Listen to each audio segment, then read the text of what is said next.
you're a bit previous.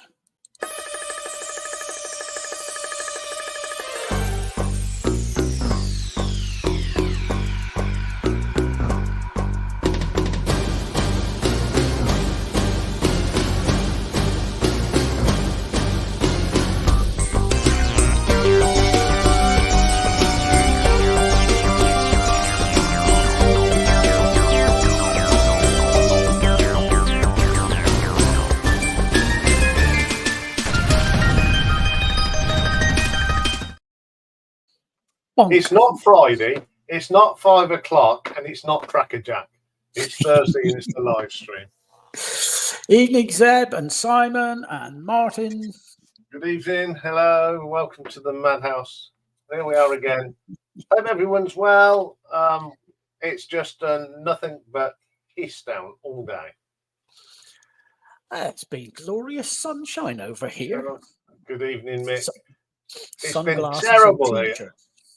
And his nibs there just wouldn't go out. He never does. He'll Doesn't do want to what get he his needs tootsies to wet. and scurries in. I went, shall we go for a walk? And I've never seen a dog leg it so quickly in and into his bed. It's just that. Look outside. Look at you. Look outside. Nah. In. Yeah. It's funny Evening, why he Paul, sorry, wipes his evening, Mick. feet. He must be the only dog that wipes his feet on the doormat. That's It's because he absolutely saw you brilliant. and Mum doing it. Anyway, enough of the garbage about what Rocky gets up to. Evening, Pulsar. Hope everyone is well. Yes, he. Yes, Seb. I have. I know it's coming out in April. I'm looking forward to it. Evening, Charles. Welcome to evening. the shrine. Yes. Anyway, another fab week on the channel.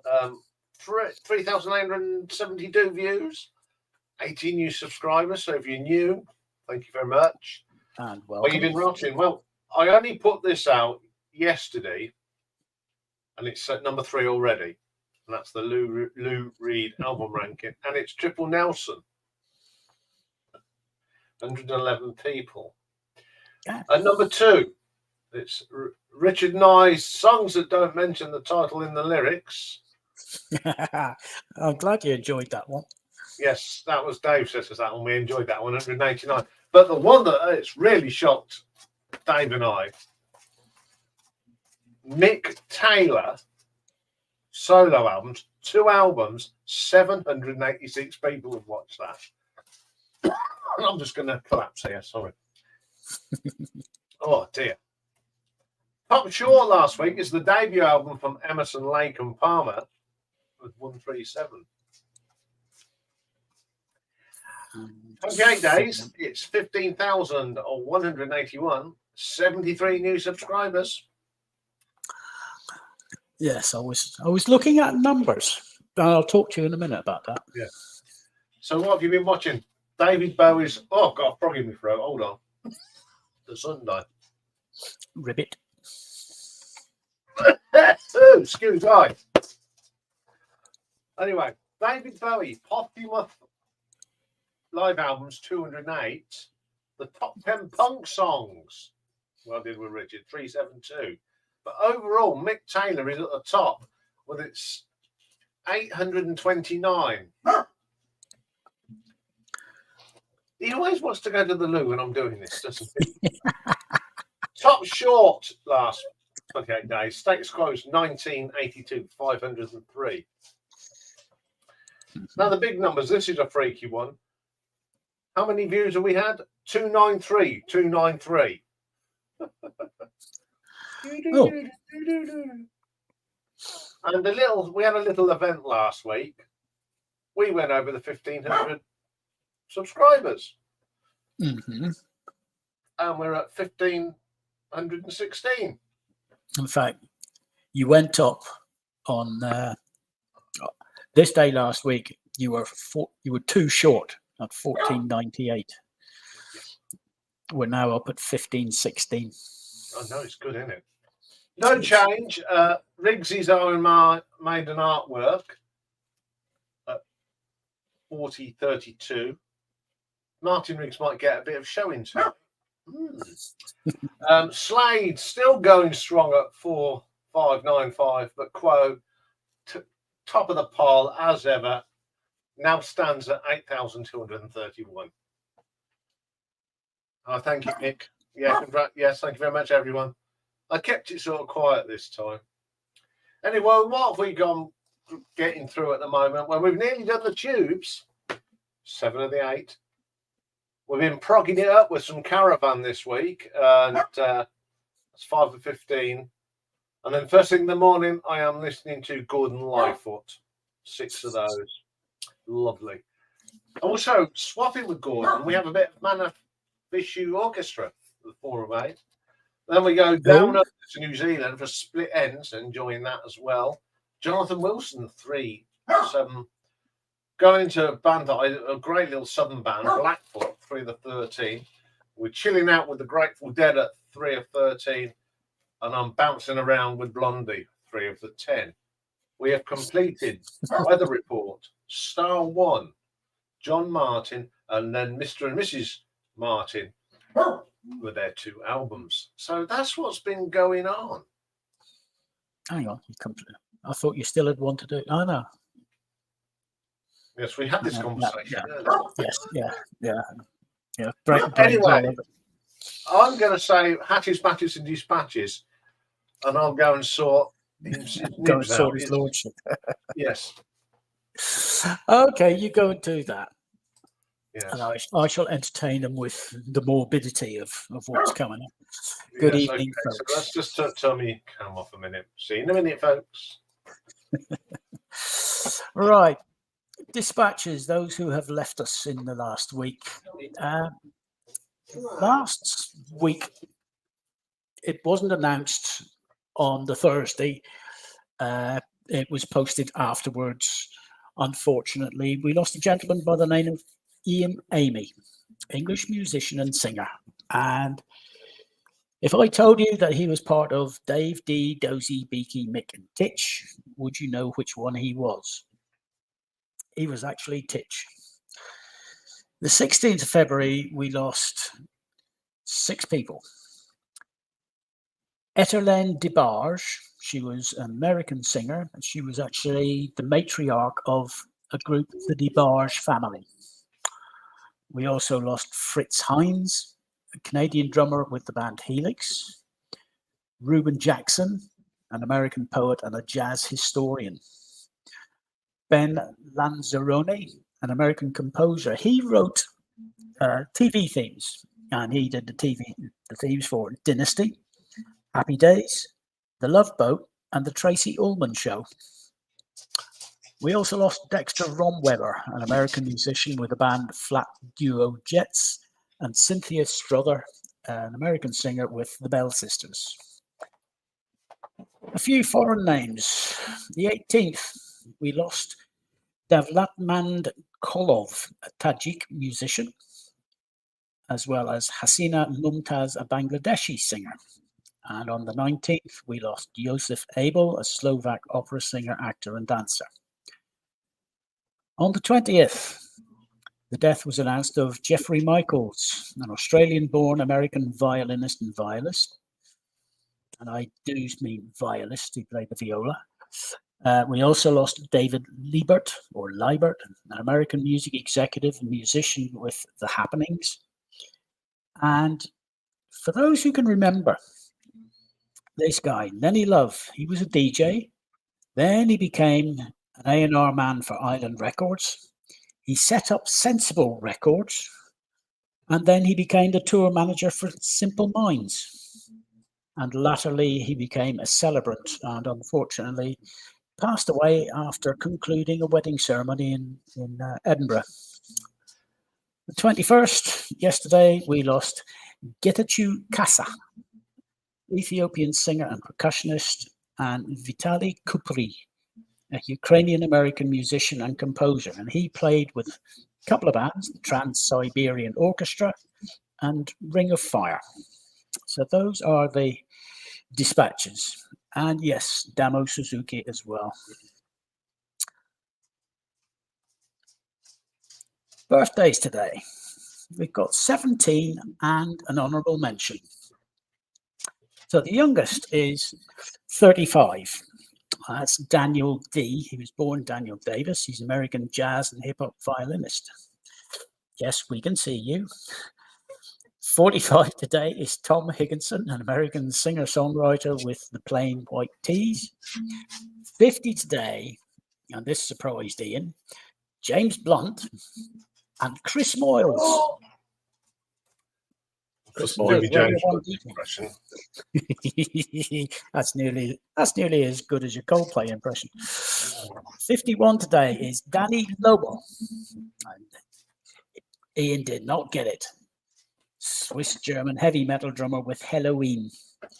Also, Scott Flip Phillips, American songwriter, drummer, and record producer, and he's played with Creed, Alter Bridge, Projected, and a couple of other bands.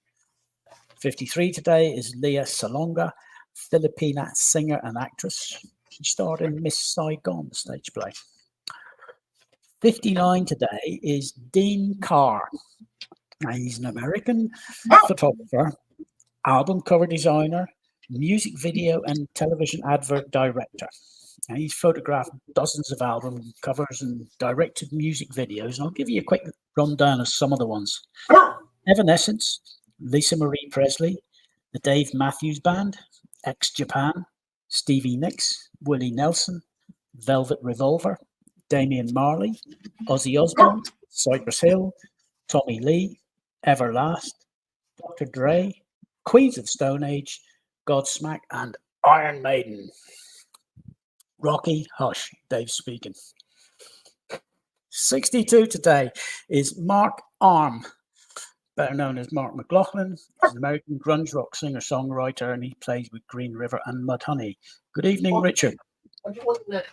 63 today is Lowell Lieberman, an American composer, pianist, and conductor, along with Akira Takasaki, Japanese guitarist. He plays with the bands Loudness and Lazy.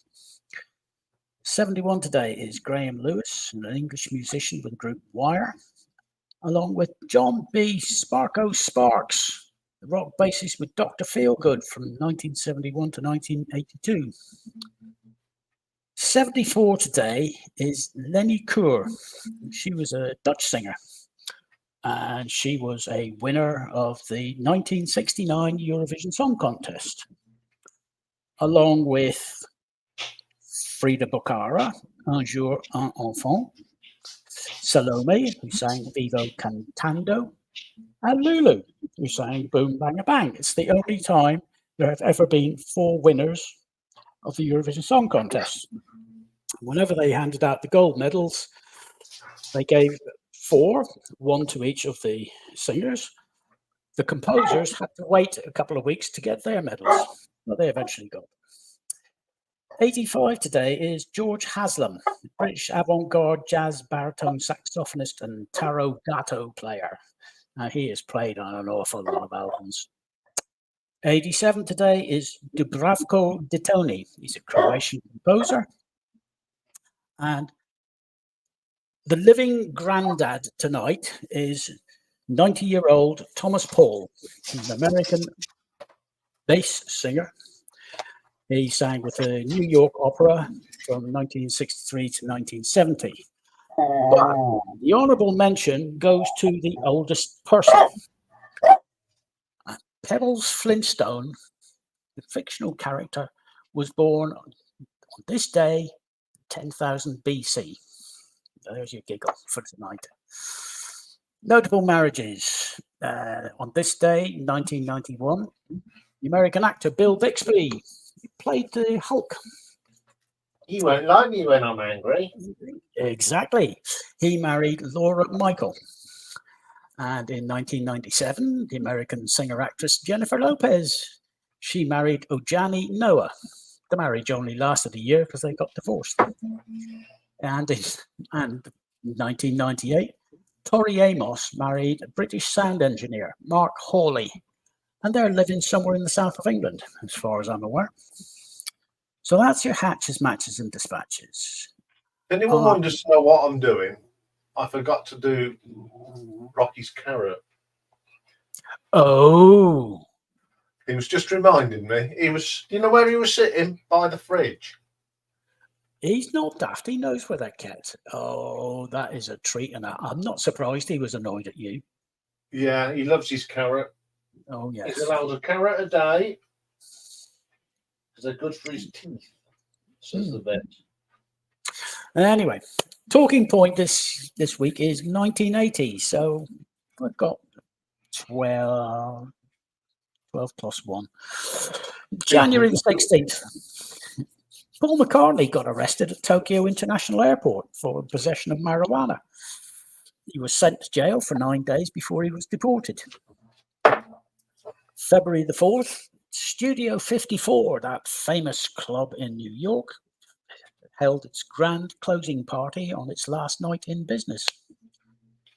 March the 20th, the Mi Amigo sank. And if anyone can tell me why that should be noteworthy, you'll get sort of kudos points. April the 19th, 25th Eurovision Song Contest. Johnny Logan won for Ireland, singing What's Another Year. May the 16th, Brian May, Queen. He collapsed on stage with hepatitis. June the 30th, the British sixpence was demonetised. It had been in use since 1551, and it was 12 years after the introduction of decimal currency that they finally got rid of the sixpence. I can remember sixpences. Used to be buried in Christmas puddings. July the 19th, the 22nd Summer Olympic Games opened in Moscow. Except there were 66 countries that didn't turn up because they were boycotting the event due to the Soviet invasion of Afghanistan. August the 14th, 17,000 workers went on strike at the Lenin shipyard in Gdansk. That marked the beginning of the Solidarity movement. September the 4th, progressive rock group Yes performed its last concert at Madison Square Gardens, New York City. At least that's what we thought at the time. As we know only too well, they reformed and kept on playing. October the 5th, Australian Formula One driver Alan Jones, he drove for Williams. He won the United States East Grand Prix to claim his first Formula One World Drivers' Championship. He beat Nelson Piquet to the title by 13 points. November the 18th saw the premiere of a film directed by Michael Cimino. It starred Chris Christopherson and Christopher Walken and was called Heaven's Gate. It cost $44 million to make, and it took less than $4 million at the box office. It's reckoned to be one of the biggest box office bombs ever. And speaking of movies, December the 19th, we saw 2 movie premieres. Raging Bull, directed by Martin Scorsese and starring Robert De Niro. Film about Jake LaMotta, the boxer. And the comedy film 9 to 5 with Dolly Parton, Jane Fonda, and Lily Tomlin. And then Ian and I decided we had to keep this one in.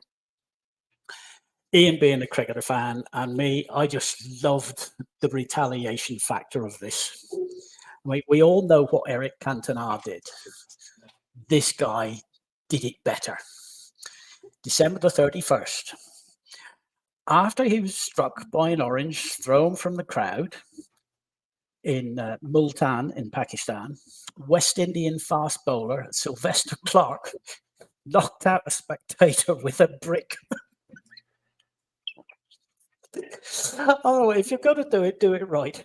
Yeah, you didn't mess with West Indian bowlers in the 80s. You did not. I mean, orange is one thing. Coming back with a brick, oh, that's going one better. Anyway, Nick, yes, Gino by Dexys. Yes, people are getting that one right. I think Yes. it was easy. Oh, right. Jimmy is here. Good evening, Jimmy. Shall we put him out of his misery? Who? Jimmy. Mr. Barnes is in the chat. You can do. Well, it's 20 past. Yes. As near as done. Jimmy, I'm sorry. I would sit down, mate. Yeah, get yourself, pour yourself a stiff one. You're going to need it. Last week, up until last week, the largest total vote that we had was 97 votes. Unfortunately, the voting last week, it went 61 votes to 10 on the live poll and 37 to 6 on the community, giving a total of 98 to 16. We've had 114 votes. It's the largest vote we've had. And the vote for the Sex Pistols is bigger than any previous vote in total. I'm sorry, Jimmy. Yeah, thank you. That's great that you came up last week and gave it all your all. Yes. Which was great. And if I could have, I would have gone on and given you a vote just for the extra one. Well done, and thank you for coming up last week. Requesting a VAR.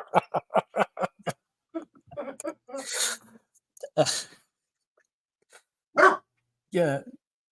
I can't see any of this at the moment because I've got. Oh right, no. Jimmy's come out and said, "I'm happy to have played a small part in your biggest vote yet, even if it was a mauling for technique.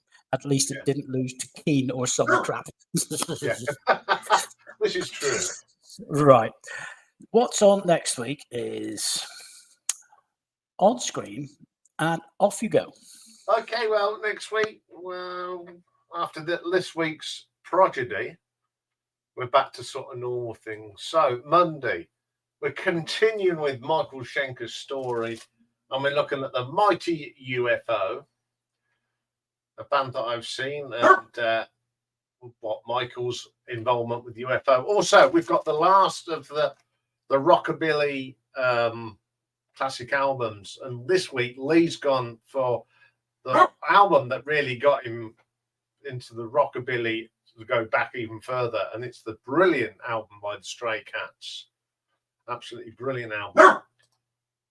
It's Ladies' Day, so we've gone through February already, and I've got really two bands for you this month. We're going to rank the albums of the Wonderful Go-Go's, and we're going to go a bit cultural next Tuesday for a young British Singapore violinist called Vanessa May, who took classic music and mixed it with pop and come up with some great tunes. So I'm going to be picking my favourite Vanessa May songs. Yes, I have got some Vanessa May CDs in my collection.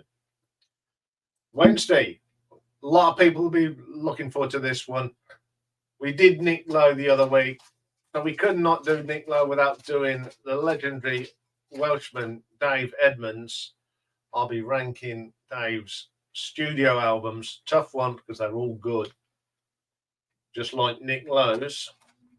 Thursday, another Battle Royale. Now, this is the one I accidentally put up today. Like a silly Billy. We got The Colour of Spring by Talk Talk going up against Moving Pictures by Rush. I'm going to be looking at the artwork and the little stories behind the albums.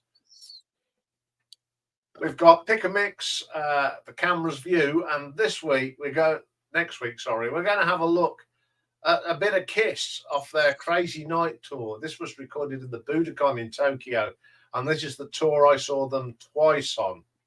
So I haven't watched this since I went, and it was great to see again. And I forgot how good the concert was.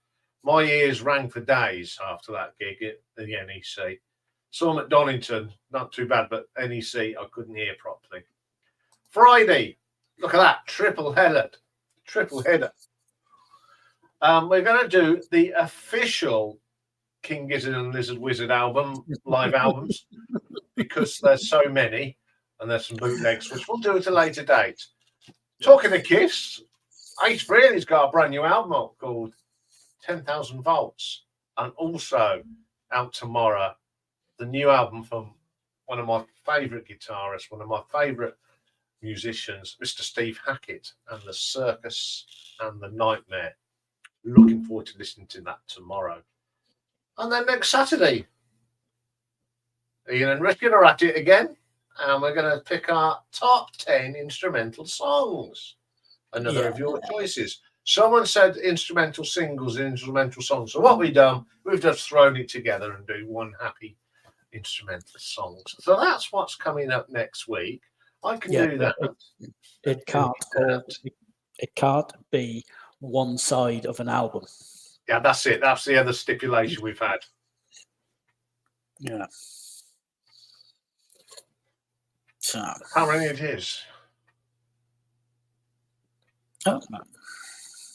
Oh, it's nice that people are having a chat in the gallery tonight and being nice to each other, and that's what it's all about.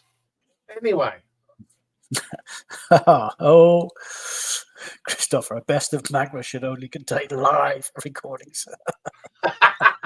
Excellent. Right, let's get some people up, because I'm sure there's one or two people that come up, and then I will show you the 1980 films and TV. I've done this little job, and Dave can get you in while I'm talking nonsense. No, I can't. Why not? Oh, yes, I can. Yes, I can. And you're the producer, not me. Anyway, that's the link up. So we're going to start off 1980. Well, a big one from 1980, of course, which is probably my favourite Star Wars film ever, The Empire Strikes Back. Oh, hang on. That's in my little box set. There you go. Thank you. Of all the Blu-rays of all everything. Oh, has that come back? God, they're coming up like pennies now. Oh, yeah, right. Hang on. Crack on, get them all in. Good evening, folks. Evening, Richard. Evening, Elliot. Right. Evening. Evening. Right, Mr. Producer. There you go. Now, this is a Centurions film that came out. The one that's not remembered. The Wildcats. Bit of a flop. Starred Sheila Hancock, whose birthday it is today. Yes. So, that's on the back. It wasn't a good film at all. But one of the great films came out, The Blues Brothers. Yes, we're not worthy. And what's the line? We've got 200 cigarettes, 2 packets of crisps, it's raining and we're wearing sunglasses. Yeah. Now we've got 200 miles to go or something, wasn't it? Yeah, something like that. Absolutely brilliant film. Another silly film came out in 1980. Airplane, which is an absolute classic. I was watching some Police Squad this week, and there was a line in it when they said, "We'll talk in the Japanese garden." They went outside, and there was all these Japanese people standing in plant pots. Absolutely hilarious. Another film, a remake of an old classic, Flash. I saw that. Gordon's alive. Yeah, Gordon's alive. Brian Blessed. Big war film that Dave can't remember. The big red one with Lee Marvin and Mark Hamill is in this. Luke Skywalker's in a war movie. We had another brilliant film from Clint and Clyde. Any Which Way But Loose. You Can. Sorry, that was the first one. That's the one with the fighting in it. Brilliant stuff. On TV, 2 Bond films premiered on the network. 2 of Roger Moore's. One was Live and Let Die. And the other was The Man with the Golden Gun. I'm not very good at this, am I? Should be it now. But there we go. You'll get there. I'll get there. And the last thing, how would you could describe this TV show, Dave? Hang on, bear with me just a sec. Right. One of the most important TV shows, one of the most truthful TV shows. Both, and given that it started back in 1980, it's still relevant today. Yes, Minister. Yes, Minister started in 1918. I couldn't believe that. There we go. Pulsar's got it. It's 106 miles to Chicago. We got a full tank of gas, half a pack of cigarettes. It's dark. We're wearing sunglasses. Hit it. Yes, so there we go. There's a few filmy bits. So Okay, we'll take you off. anyway, good evening, chaps. Are you up here? How are you feeling, Richard, that you're in the lead at the moment? Am I? By how much? Let's have a quick look here. Yes, do you want to make your 68% confession to the world that you cocked up last Saturday while we're here? Yes, Ian. And also, Ian, read your bloody emails before you actually make the video live. And you still haven't replied to that video or that email. Oh, haven't I? And you did not acknowledge the fact that I even put a message onto your previous video to say, go check your emails. And that's 5 days ago. ago. Backfired on me a little bit. Yes, I made a ball. I'm not talking to you anymore. I made a complete hash. My number one of the songs where the song titles aren't in the lyrics. The song title was in the lyrics. So, but anyway, everybody was nice about it. Yes, there was. Everyone was nice. Anyway, are you going to tell us why we should vote to bridge over troubled water? Do you know what I'm going to say? Vote for whichever you want because they're two brilliant albums. You can't get any fairer than that, can you, Elliot, really? Bridge over troubled water, Battle at Alvel? He's negotiated that question very well. He has, hasn't he? Vote for the one that you like the most. That's all I say. But if you really want me to complain about something, Mr. Dave, forget to take Sergeant Pepper out of the flipping draw and me end up with flipping revolver, which I wouldn't have otherwise. But I won't. I'll say nothing. Having already said it, he'll say nothing. Yeah, thank you. Anyway, yes, apologies for that. Has anyone got anything to show us from 1980? Yeah, I will, because I'm not staying on too long. I have got a dose of 7-inch singles, but I want to show a couple of 12-inch singles. Oh. And do you know what this is? A 12-inch single. Oh, dear. What comedy club do you belong to? This is Bauhaus Telegram Sam, the cover of the T-Rex song, which is very good. Yeah, from my hometown, of course. Oh, really? Yeah. This is my favourite UB40 single, The Earth Thy Screaming, with Dream a Lie. Now, I have an issue with this. Now, maybe I'm being really pedantic here, but that doesn't say UB40. That says UB40, because a 0 is a different shape to the letter O. So if it's a letter O, it's not 40 as in a number. So it's UB40. Well, it depends what type. That's controversial right there. That is controversial. But if you look at the zero's skinnier, it's thinner, it's more compact together. So there you go. Well spotted. In current typeface, yes. In back then. Oh, you're. I'll get the one back. or maybe there was just an intern working for the graphic design office when they said, put UB40 up there while I get the rest of the stuff, and he got it wrong.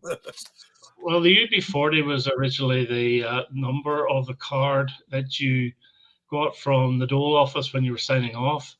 So I have a sneaky feeling it's actually UB40, but it's just known as UB40.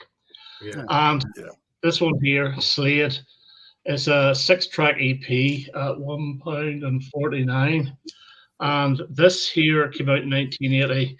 Now, it featured 2 tracks from their previous album, but there was 4 tracks that didn't have never been released, although 3 of them, Night Starvation, When I'm Dancing, I Ain't Fighting, and I'm a Rocker, went on to the next album, We'll Bring the House Down.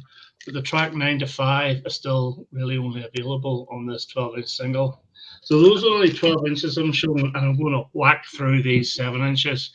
Talking of Slade, there's the Live at Reading 80 EP, which has When I'm Dancing, I'm Only Fighting on it.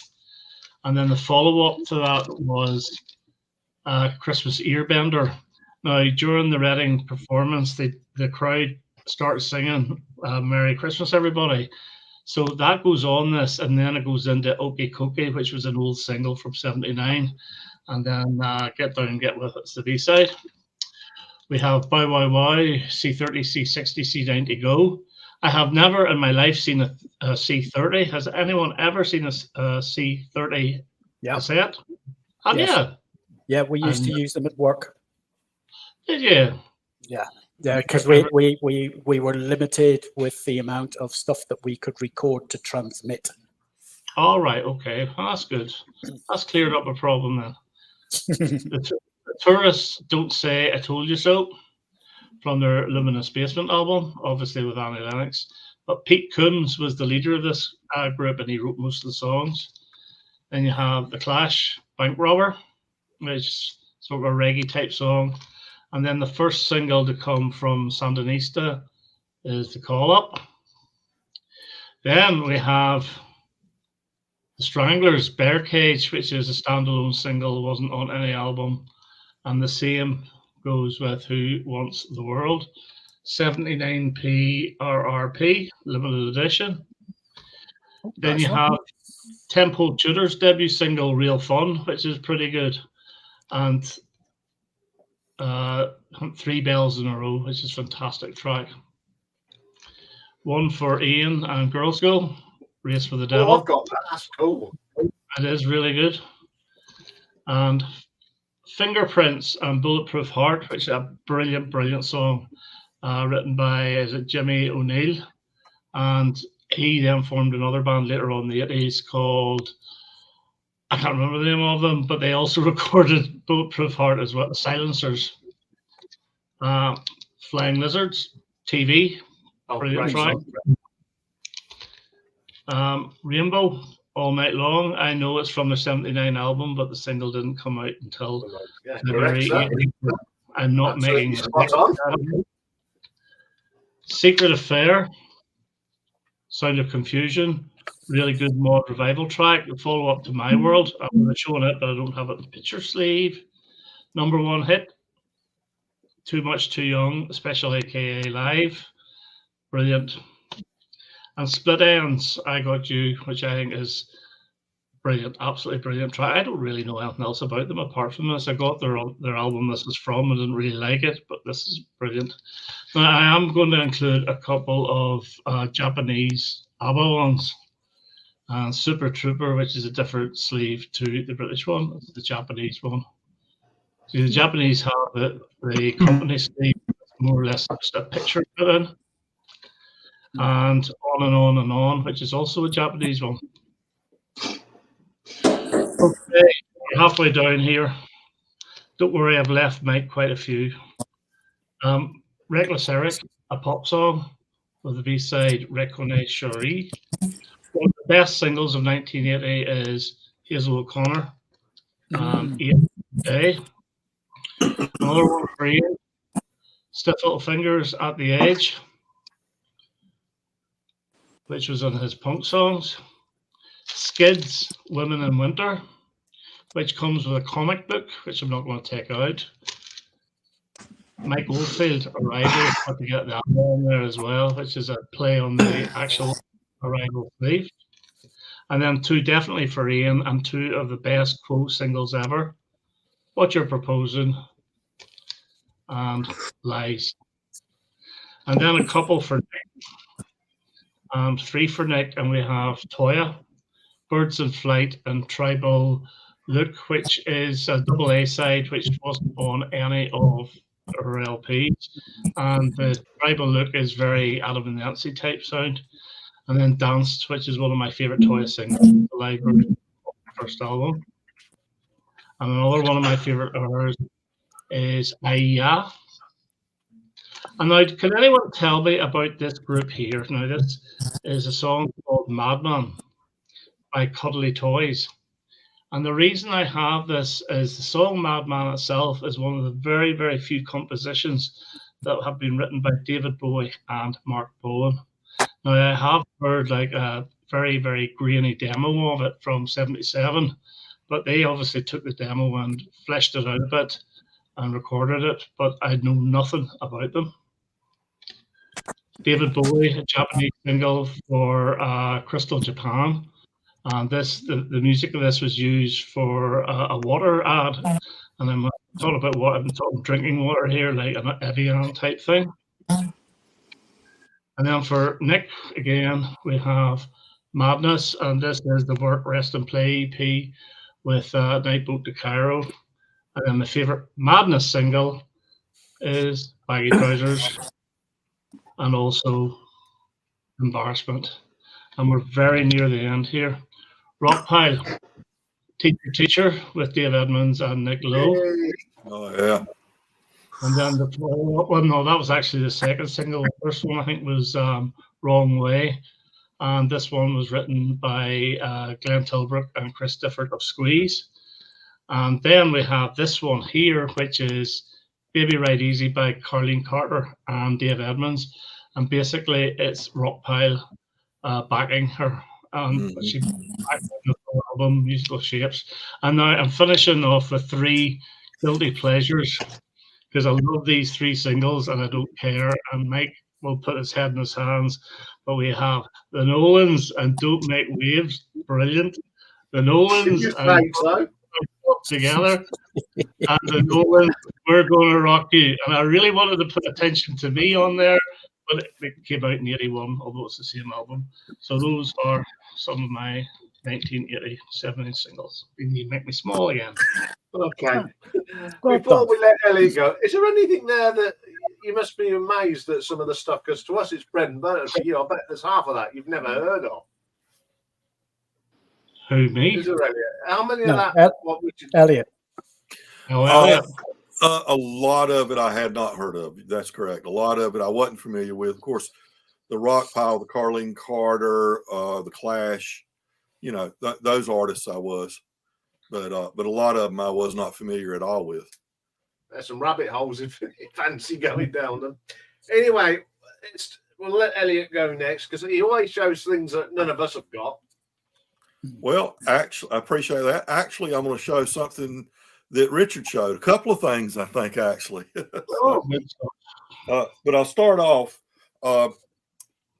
You know, a lot of artists, their first 4 or 5 albums or 2 or 3 albums are going to be all you really need. Love Bruce Springsteen, the best live concert in a big arena I've ever seen. The River came out in 1980. I think once you get to The River and The River, I think is the last great album by Springsteen. Double record and just a wonderful record. Born in the USA, hugely, you know, a huge breakthrough album for him that made him the superstar that he became. But those first 5, 6 albums, I think, are really all you need of Springsteen to really appreciate him and enjoy him. The rest are not my cup of tea, to be honest. Then something I probably nobody else will show here, Asleep at the Wheel. This is an album called Framed. It came out in 1980. And Asleep at the Wheel was, besides having one of the best band names you can think of, was a Western swing band at a time when the Western swing music was dying out as a genre of its own. Basically a combination of the swing, big band swing, and jazz and country music mixed together. And they're still going strong today. Ray Benson is the leader. And when he was when this album came out, Chris O'Connor was in the band, and I got a chance to see them at a little club called The Attic. I wonder how many clubs out there all over the world are. That's probably a fairly common name for a club, The Attic.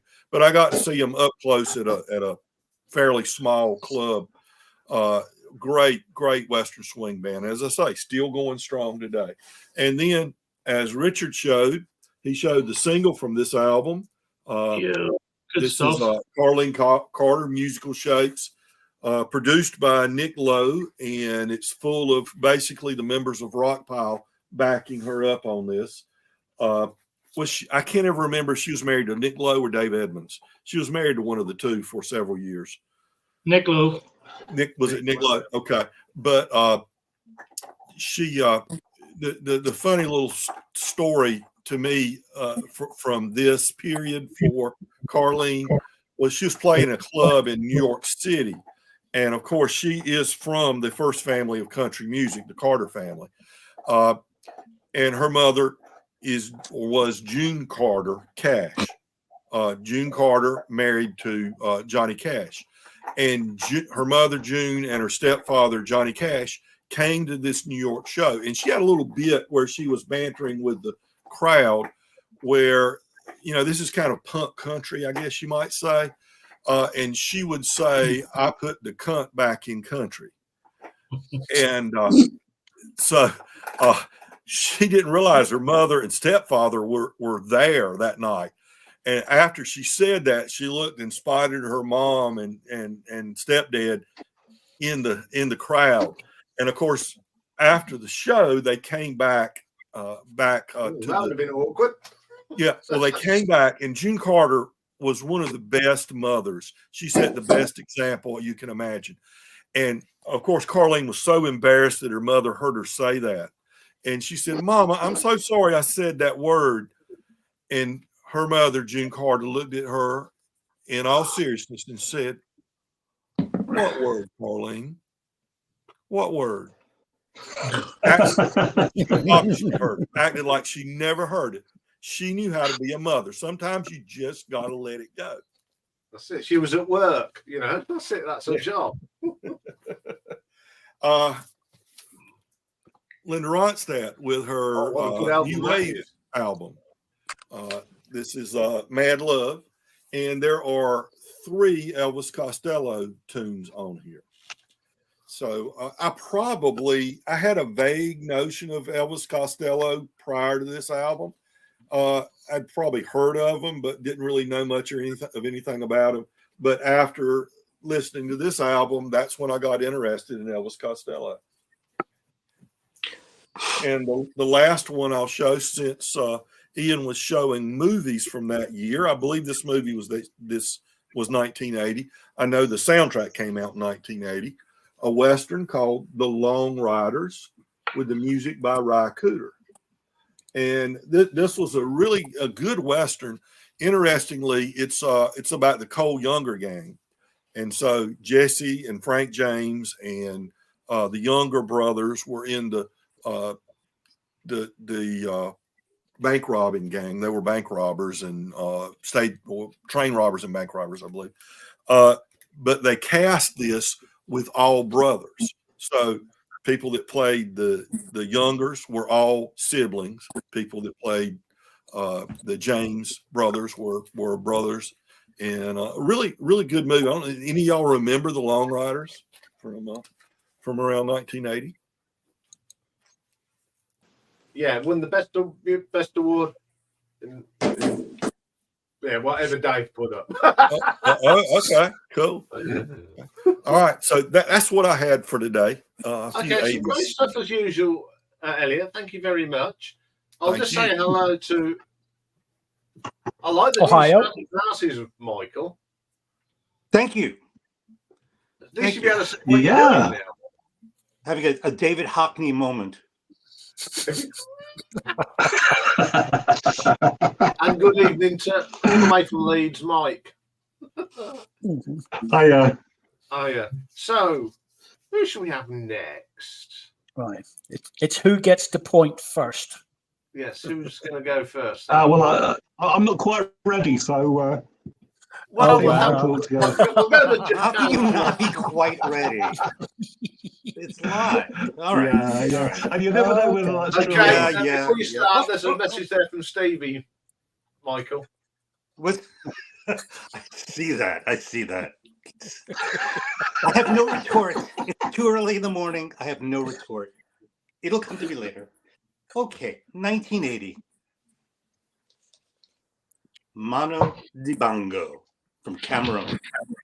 Saxophone player, Ooh. just little light vocals. There he is with an SX70 Polaroid, and it's a nice. I guess calypso. I guess I'd have to say calypso because my knowledge of describing music is not so great. But it's jazzy and it's calypso and it's dancing and it's a beautiful record. And a theme in my presentation today is going to be Island Records. I seem to have a lot of records produced by Island. So that's the first one, Mano Dibango. My second one from my country is Buckwheat Zydeco. Ils sont partis, and probably my pronunciation is horrible, and Stunty will correct it, and that's okay. This is called Take It Easy Baby, and that is Buckwheat Zydeco. He is a accordion player from the Louisiana area, and he is being entertained. He has a credit on the back saying, also, my thanks to Paige Dene, the beautiful young lady who added so much to my album jacket. And there they are. And last week we were talking about shag. That is shag carpeting. Shag. It certainly carpeting. is. And what an example of it as well. Great example. And there they are. There is Buckwheat getting ready for his concert. And there's Paige. And it's a great record. It's not his best. It's a great record. It's Zydeco music. He plays accordion like the electric guitar. And did I want to say anything else about this?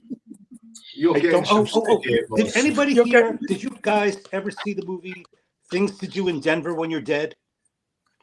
Heard it. Haven't Yes. seen it. Okay, if you Things to Do in Denver When You're Dead, I recommend it. It's got great great cast. Christopher Walken's in it. But the theme of it is buckwheat, and when you see the movie, you'll understand why I'm citing it. Okay, next one, The Flying Lizards, 1980, from the UK. Yeah. Yes. Experimental music. Money is the hit. And I'll tell you, Money is the standout hit from this record. It's the best track. I listened to everything this week that I'm showing here. Money's the best cover. They do a cover of Summertime Blues. Not so good. What's so funny? I've got to, Okay. I'll put it back up for you to have a look. Okay.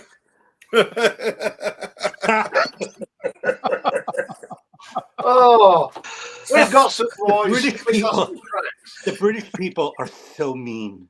Of course we are. Okay.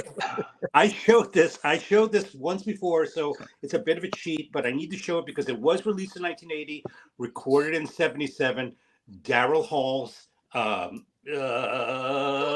Sacred Songs.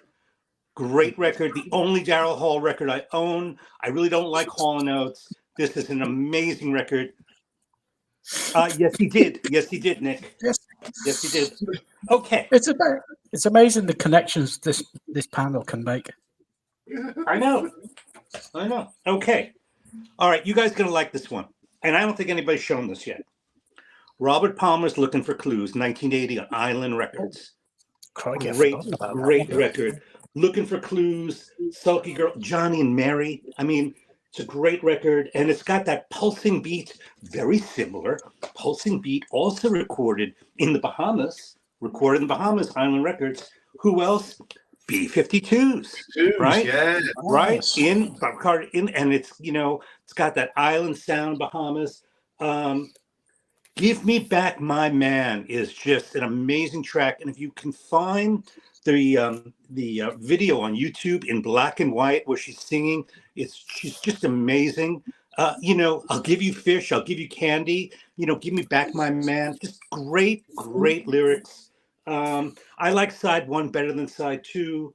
Amazing band. I mean, what they figured out how to mix like that 50s look with new wave music, just brilliant. It's so simple. The next one, and I'm almost done. Only three. It's a brief presentation. For my friend Nick, who we share a love of this record, this is Dexy's Midnight Runners, Searching for the Young Soul Rebels, released in 1980. It is their best record. Don't Stand Me Down is also an amazing record. A lot of their other stuff is not so good. You know, has people state some artists have their moments. They definitely had their moments with this record. And There, My Dear is one of the standouts. There's not a bad track on this record. It's one of those, you don't lift up the needle on any track on this record. I mean, the next one, with Eileen, not so good. And then he did that solo where he's wearing women's lingerie, big mistake. But this is a great record, Kevin Rowlands. And he does this yodeling with his voice. I don't know what it is. I've asked other people. It's not British. It's his, but he does something with his throat that is so special. His throat's like a musical instrument. Okay, Genesis, Duke. In the post-Gabriel years, this is the only Genesis album I think is worth owning and listening to, right? Trick of the Tail, I feel, was a bit of a copy, and Wind and Wuthering, that was a little bit better. And then there were three, I'm sorry, Ian, it's a horrible record. I just don't like it.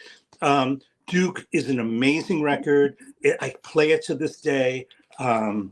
It's them. It's them at their best. And last one, and this is a sad moment in the career of Todd Rundgren, and that is Utopia. It is horrible. Horrible. I don't know what he was doing when he got together with Utopia. It's like they're a barbershop quartet singing in falsetto. What they do with this record is that they copy the Cars out of Boston, almost like, note for note. They did have they made it to the Billboard 40 with Set Me Free, which is just okay. They only have one decent record by Utopia, and I'll show it. I think it was like in 1981 or 82. The only reason why I have these Utopia records, I didn't buy them, I swear. I got them from an estate. And they were giving away the records, and I just got all the Utopia records. Yeah, he's right, Zeb. You're right. It's horrible. Look at this cover. Look at this. What is it? It's like a sarcophagus. It's a bit of a phallic, isn't it? it's like a pasty or something. And it's this record was a soundtrack for a TV series that they never made. I mean, what a pathetic pitch. Okay, I'm done. 1980. Thank you very much. Could I make a comment on what Michael showed? Mm-hmm. Yeah. The B-52s. Interesting observation. Well, maybe boring observation on my part, but think of how many British rock bands came from the art schools in Britain. A lot, Yep. right? Yep. If I'm not mistaken, a whole bunch of them. Right. The B-52s came out of the art school at the University of Georgia. Right. And I'm racking my brain, and about the only other American rock band I can think of with that kind of background, I'm sure there are plenty more, but just I can think is the Talking Heads. They came from Rhode Island School of Design. Did Martin Mull. But most that seems to be much more often a British outlet for musical creativity than what we see in the U.S. Just don't see it as much. I don't know about that, Elliot. I mean, San Francisco Art Institute produced a lot of great bands. They produced Romeo Void, and Flipper, and a lot of other punk and new wave bands. I mean, art schools are just notorious for producing musicians, right? But it's true. The British, with Roxy Music, boom. Adam and the Ants. He was a graphic designer. Boom. I mean, they really do. It really does seem to be true that the art schools in the UK pushed out a lot of great artists. But I think if you do some research, if you dig, you'd find that the American art schools also. What's that? I'm sure if you dig deep, you do. But yeah, the big name acts, the only two that come to my mind are the Talking Heads and the B-52s. Right. And they were very popular in Britain because of that. Do you think that's right, Richard? Mike, sorry. that the B-52s were popular I over here think because so. of their I college. think it's because they were just great. I mean, very Visually. visual band, weren't they? Yeah. There was a The hair. story behind every song. Yeah.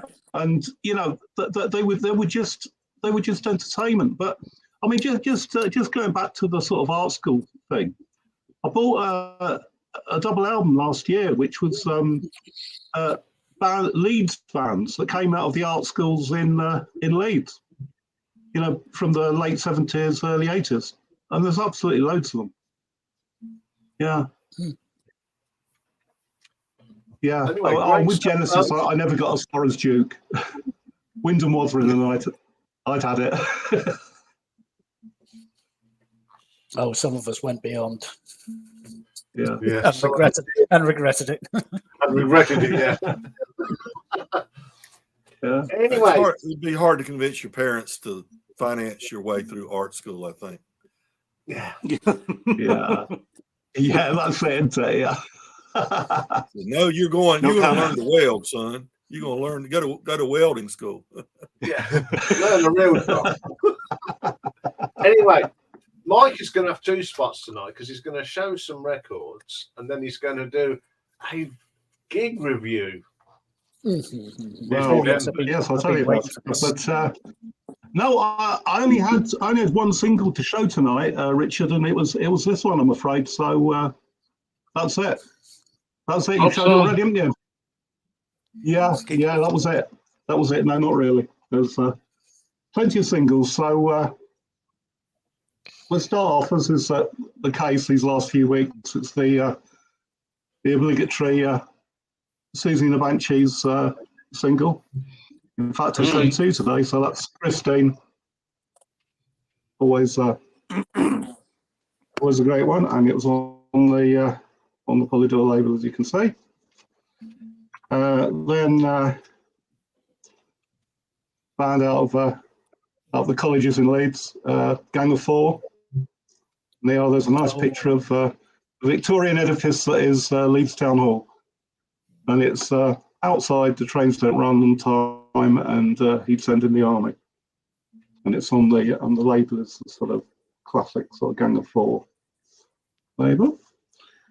And girls at our best. This is the only thing I've got by them. Just a single. It's called Politics, and B-side on that was called It's Fashion. Being 1980, single that you've really needs to be shown. Love Will Tear Us Apart. The great Joy Division.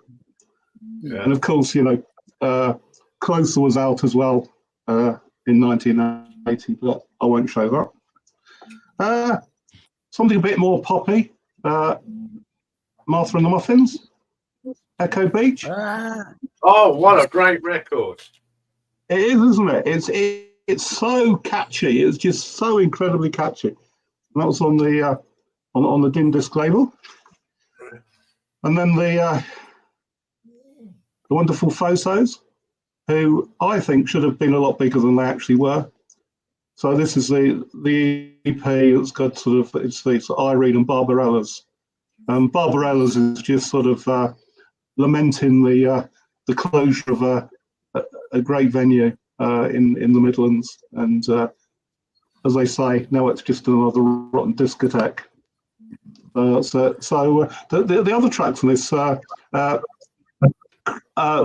Cridsilla. I never get that. That's a really good track as well. Another bit of Susie and the Banshees, Israel, obviously, and on the other side of that is Red Over White. Now, single that the B side is more famous than the A side, so it was Simon Templar's Blood Units Abounds. So, do you know what the B side was? 2 pints of lager and a packet of 2 crisps, pints of lager and a packet of crisps, please. Yeah, and that Michael is all about in the days when there used to be a closing time, either 10:30 or 11 o'clock, and everyone would rush to the bar. And it's about the frustration of sort of standing there and knowing exactly what you want, and you don't get served, and the bell rings, and that's it. And you have to go without. TV Smith's Explorers. TV Smith, of course, of the adverts, and this is Tomahawk Cruise, and then it's Sea Europe. That's the B side of this one. Another fantastic single, The Undertones, My Perfect Cousin. He wants to beat me at Subutia because he flicked the ball and I didn't know. My favourite mark. Yeah. But you know, everybody had a cousin like that, or at least a friend whose mum gave him everything, and you hated him for it, didn't you? Yeah, Hazel O'Connor, Breaking Glass. Yeah, classic. Quality. Yeah, so It's I don't know. Kaleidoscope. I mean, the album was 1980. It was a film 1980 as well. I presume it was.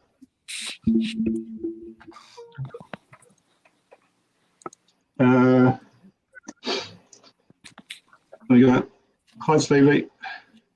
The Chords. Bit Hello. of mod revivalish band, So Far Away, and Maybe Tomorrow was their biggest hit, which is on here somewhere. Sorry, So Far Away is probably the biggest one, and Maybe Tomorrow. So the opening and closing tracks on the album, and it came with a single as well, free single.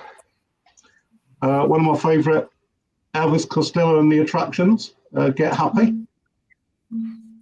It's about the only British album that you see that's got ringware, because this is fake ringware. It's printed onto the cover, not like on really? Wow. all American albums that you seem to see nowadays. Yeah, and I Can't Stand Up is on here, and absolutely brilliant track is New Amsterdam. But I think this is one of Costello's absolutely best albums. And then, what do we call them? UB40 now? Yeah, we'll call them UB. UB40 there, and that's the form that you used when you were claiming Social Security in the UK when you're unemployed. Yeah, Sorry? Unemployment benefit form 0. Yeah. That's it, and that's and it came with a 12-inch single as well, Mad Medusa, which is about Margaret Thatcher. It's a great album, and I don't think UB40 actually did anything sort of anywhere near as good as that again. And then one of the Stream's favourites, of course, Toya, The Blue Meaning, and as you know, Richard IER's on this. It's the only track on this album. And there's Tiger Tiger as well, which I think is a really good track. And of course, can't really sort of talk about 1980 without sort of really mentioning the sort of seminal record of the year, and maybe the seminal record of the decade, and it's of course Betty Boo and Boo Mania. Where's Susie? Yeah, absolutely brilliant. I mean, how many bands can say they were not influenced by Boo Mania? So there you go. I got this at a record fair when I think it was like four albums for £10, and I could only find 3, so I picked this one up. So yeah, that's me done for 1980. Cheers, folks. Wonderful, as usual. Some great stuff there. Very good. Well done, young Thanks. sir. Welcoming Stevie and Nick. Good evening, chaps. Good evening, Welcome. folks. Gordon's alive. Can you hear me all right? Yeah. Yeah, I can hear you. Well, Okay, good. Can you hear me, anyway, Mother? I've got our usual bunch of records, so I'm going to go next. Get the out of the way. We're going to start off with a bit of Mark Oldfield, QE2. Richard showed the single for this, Arrival, and it's got another cover of The Shadows' Wonderful Land on here. I think this is one of the first times Maggie Riley appears on a Mike Oldfield album as well. Mm-hmm. Now, going back to my youth here, and one of my Christmas present I had, Kings of the Yeah. Wild Frontier. Yeah. What an album. What an album. He's a guilty pleasure of mine. You know, you've got Dirt Girls White Socks, and then he becomes a pop star. And I just couldn't ditch him. This is my favourite Adam and the Ants album, without a doubt. Absolutely killer stuff. Going for a bit of sophistication now, and Sky 2. Francis Buntman's last album was Sky, and they do a brilliant cover of Curved Airs Vivaldi on here. It's also got the Carter and Fugue on it, and it's also got the wonderful Tuba Smarties played on the tuba by the wonderful Herbie Flowers. A great album. Good value at $2.99. Excuse me, I brought this at $5.99. And I showed this on Sunday, but one of the very first albums I brought came out in 1980. 12 Gold Bars, Status Quo. Love the back cover as well. Basically got 12 of their greatest songs. Well, 11 in my books because we don't count Rockin' All Over the World. Another album I brought, one of my first albums, it was a compilation album called Axe Attack on the KTEL record label. Oh, that's going back a bit. Yeah, that's who we got on it. Have you got indigestion, Ian, or is that the dog? I think it's the dog. That's rocky. Deep Purple brought out a live album. Morning, Lisa. Split up. The Wonderful In Concert, which has got two great concerts, one from 1970 and the other from 1972, where they were playing like Highway Star for the very first time. The second album is introduced by the one and only Mr. John Peel. It's a great live album. One's in mono. Two Queen albums in 1980. First we had The Game. This is when I thought, oh dear, the wheels are coming off. And then as Nick has got his thing, Gordon's Alive, we have the soundtrack from Flash. Great movie. I've just shown that. Also, we had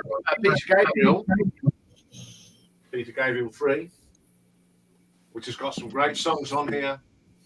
Games Without Frontiers featuring Miss Kate Bush. Mr. Phil Collins was playing drums on this. This is my favourite Peter Gabriel album, and it's not called Melt. No self-controls on it. Excellent. Michael's already shown it tonight. Probably the last good Genesis album that ever come out. I played this one to death as well. I love that album. Michael already showed that. Bit of rock. Are you ready and willing? Because we are. The wonderful Whitesnake Ready and Willing album. There is a proper version of Fool for Your Loving's on here.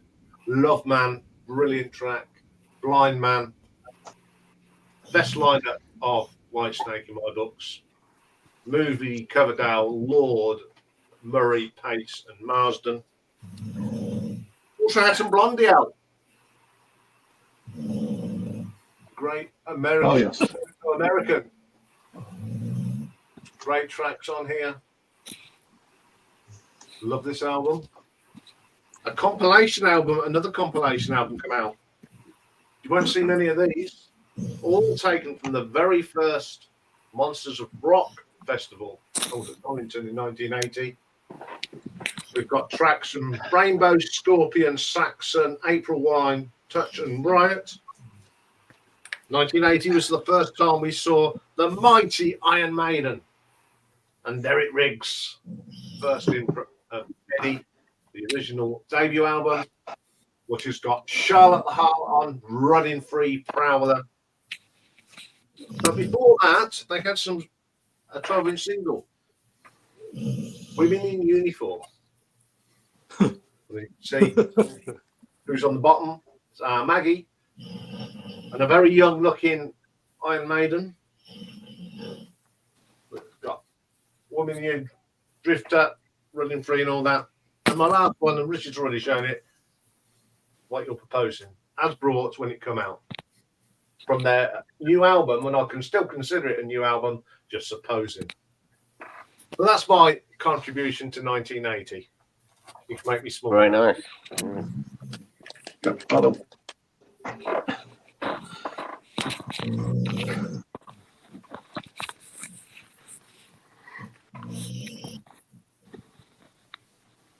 Oh yes, my sub thing. I usually Can we see it? rank it. What language is it this week? I wonder if anyone will guess. Anyway, have anyone else got some records to show? Yeah, sure. How were the fish, Stevie? Were they biting? Were the fish biting? Sorry, I'm sorry. Did you? I went out the room a bit. Did you show Todd's worst album? One of the, well, not Todd's worst album, the worst album of all time. I showed Utopia's worst album. Todd was not active in 1980, Stevie. Yeah. So on a scale, I mean, what kind of presentation did you give for it? I'll give us a scale. On the scale of like 1 to minus 10 billion. It was like a public service message, letting people know that they shouldn't buy the record because it's shite. Yeah. And that's central to your collection. Well, yeah, it's a Channel 4 program that went out at 3 a.m.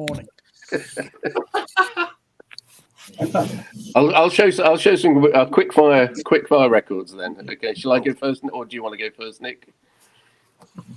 No, I've got nothing sorted. I was just going to congratulate Richard on his choices. Yeah. Mike on showing the Blue Meaning, and Michael on showing the second B-52s album and that fantastic Dexter's Midnight Runners album. Thank you. But one IEA, I think I'm right in saying, came out on white vinyl as well, didn't it, Richard? It may have. I don't know. I've only got the black vinyl. I know it was reissued about 3 times before it actually charted. Yeah, because I'm sure it came out on white vinyl as well at some time, but at some point. But I haven't got it on white. Michael, also that specials EP you showed. Yeah, that's not a specials gig. It's a selector gig. And also, yeah, I don't know the reasons behind it or what, but it's a selector gig. And there's a picture, yeah, on the sleeve. That's it, yeah. On the bottom, sort of towards the bottom left, there's a skinhead bloke laughing, smiley happy. He was added at a later date. He wasn't actually there. But I do know the reason behind it, but I've bloody well forgotten. I thought you were going to say it was you. Because he looks a bit like you. No, nothing to do with me. Yeah, that's it. Oh, and searching for the Young Soul Rebels. They're there, my dear. Tell me when my light turns green or goes green. I think they did a cover of 7 Days Is Too Long on the out. Yeah, brilliant, fantastic. Far better than the 2 Rye Come On Eileen stuff, without a shadow of a doubt. And I'll have to pull out my copy of Don't Stand Me Down just to revisit it. But I think the album he released with him in women's clothing, I think he came on stage at some sort of concert or whatever it is, and he was in the full women's get-up and out, and I think he got booed off, if I remember right. Yeah, and then he took a hiatus. Yeah, he disappeared for a while. Years. Yeah. Also, do we know why he was wearing women's clothes, Michael? I don't know. Do you know why he was wearing women's clothes? Because you're into Dexys. I don't. I'm not saying you're into women's clothes. I'm just saying you're into Dexys. Well, do you have an answer? Do you have an answer? I don't. That's why I'm asking you. Oh, I see. Well, yes, there's no C. I don't know why he was wearing lingerie. He was wearing a garter, Well, a garter belt, whatever lights and you can like it. and black. I'll take a wild guess and say there could have been some drinking involved in I that. don't know. No. He was making, it was a statement about feminism, and it just, Okay. he likes to reinvent himself, and he's a bit of a clothes horse. I mean, if you see him now, I mean, the way he dresses, he's just a great dresser. But his career is incredibly inconsistent, and a lot of artists go through that, right? They're just completely, they're so inconsistent. All right, Stevie. Okay, sorry, Nick, carry on. No, you carry on. I'm done. All right, I'll do some quick fire records, most of which have been shown before. Okay, ready? Okay. You should have edited them out if they've been shown before. What's the matter with you? Okay, already shown before. And music, Kings of the Wild Frontier. I've got something to say about that in a minute. One I'm surprised nobody's shown this one yet. Oh, no, you're right. More specials. Yeah. I've got that. It came with a poster and a 3/7-inch single. Man at CNA. Has this got Do Nothing on it? Yeah, Do Nothing. One of my favourite songs by the Specials, Do Nothing. So that's more specials. Specials second. I mean, 1980 was such a great year. I mean, 79 was a great year, but it was like, again, everything kicking off. But you've got mainstream stuff going on. So we've got Roxy, Flesh and Blood. I'm surprised. Did Richard show that? No.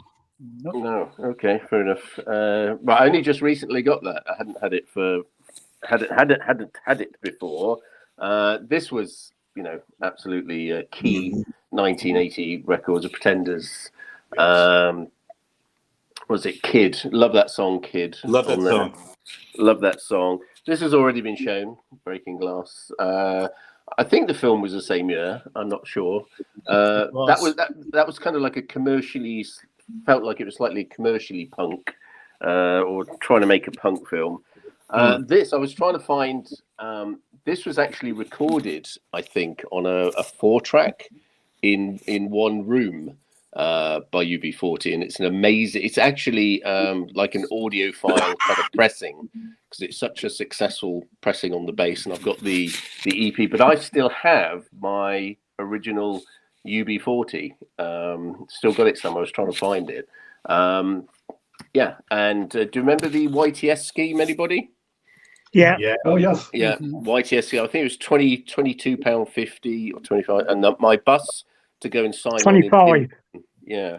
I went to sign on once, and I met a very famous musician going to sign on. So there we are. Anyone shown this one yet? Zenyatta Mondatta? Oh, Nope. No. Yeah. Didn't realize that was 1980. Okay. I think it's 1980. Another seminal work. Great year for the Jam. Sound Effects, that is a good album. Yeah, I saw the Jam twice in 79 and once in 1980. Again, brilliant album. Almost like I chose that for my vinyl tag because it's almost a collection of hits. This is the one I showed on the tag, two LPs in 1980. So you got Orchestral Maneuvers, and you've also got the famous Stan Lowe song on Orchestra Moves into Organization. Love that song, Stan Lowe. And then both of those are 1980. Surprised Mike didn't show this one. Oh, Killing Joke. No, I could have done, but I didn't. Yeah. Where was your kaleidoscope as well? Where was your kaleidoscope? Well, I've been showing Susie singles recently. Yeah, okay. And I thought someone else would show it. Yeah, you got Requiem and War Dance on there, which are two hot choices. So I think it's a self-titled first LP by Killing Joke, isn't it? That one. Yeah. And I'm sure somebody else has. This is 12-inch Atmosphere. She's Lost Control. This is an original OG back in the day, 12-inch for Joy Division, and I was late to the party with Joy Division, and I never really had this until recently. So this is like HMV, but I got it for $14.99. So that's Closer by Joy Division. And there was only one really best LP of 1980, and that was, of course, Pete Townsend, Empty Glass. Any cats in the cupboard? Stevie's in the cupboard. Not his best, I don't think, but there's some good Let Love Open the Door. I love that. So Pete Townsend, Open Glass. We'll do some quickfire singles. I have a true story about Adam and the Ants. I was going on to Wimborne on the bus again, and I actually saw somebody walking down the street dressed like this. And this was just soon after Adam and the Ants came out wearing the garb and actually dressed like that. So that was kind of like quite surprising how influential it is. And Pretenders, Talk of the Town. And that's the photograph of the cafe called Talk of the Town. So that was inspired the name of the track. Should we have some Sex Pistols? Why not? No, because you can't. You're going to have the professionals. One, All two, right. three. Would be the opposite. I of think sex. Sex Pistols are over by then. They're well and truly over, aren't they? That was a test. Maggie's Farm and Do Nothing by the Specials. And I've out-Michaeled... Richard. I've out-Richard with the... I think that's a different cover, isn't it, for C30, C60, C90 Go, or is that something else? Work. Oh, that's Work. But it's got C30, C60, C90 on the B side, I think. So that one for you, Michael. Keep it part 2, is it? Yeah, Keep It part 2, One Way Love. Oh. Dexys, yeah. Marius, get your comment out here.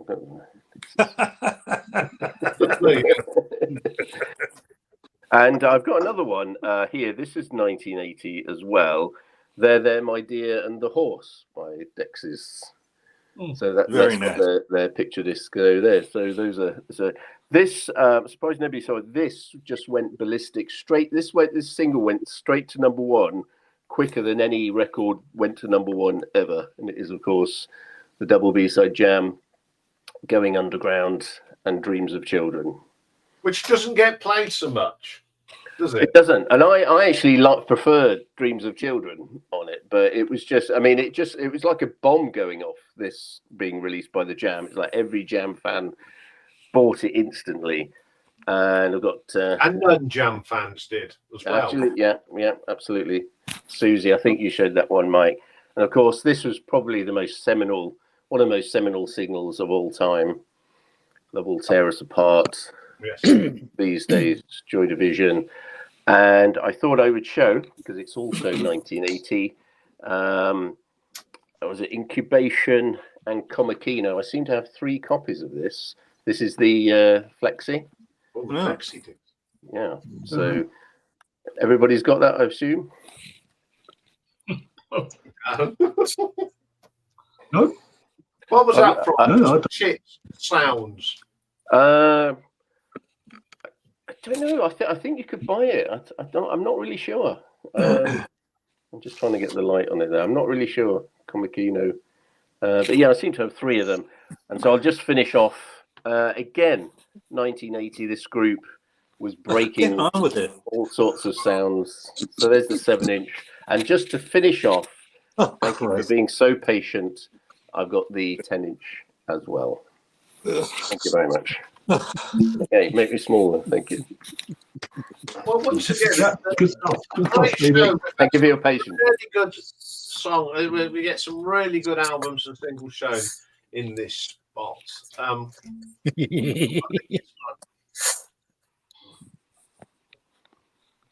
Can I just show these?